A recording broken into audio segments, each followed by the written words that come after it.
Eto guys, sakay tayo ng ATV. Ikot-ikot tayo dito sa lagoon. Wow!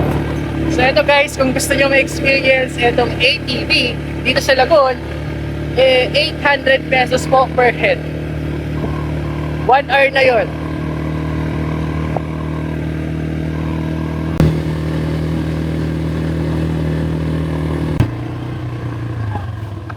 Pwede? Pwede? Kayo una para videoan ta kamo.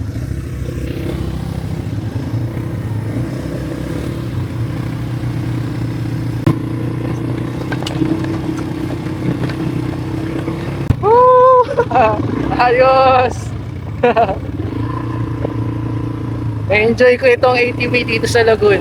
Alam niyo kung bakit? Dahil dito banda sa dinadaanan natin ngayon, malubak. Which is, ito talaga yung mga gusto ng mga ATV.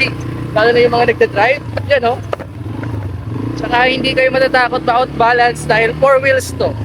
So kahit yan, hindi pantay yung kalsada, hindi kayo, no need na to tukod yung paa nyo. Dahil yan.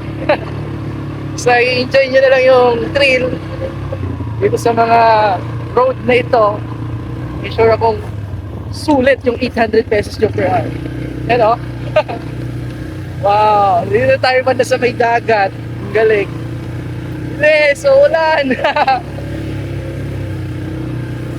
Yan.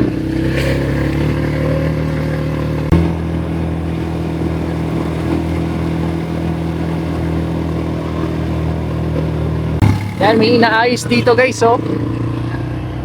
Mga daungan ng mga bangka dahil may mga ano tayo nakikita dito. Yan o, parang sabitan ng mga pumaparadang mga malalaking barko. Yan. Ulan na! Let's go! Woo! Ulan na guys!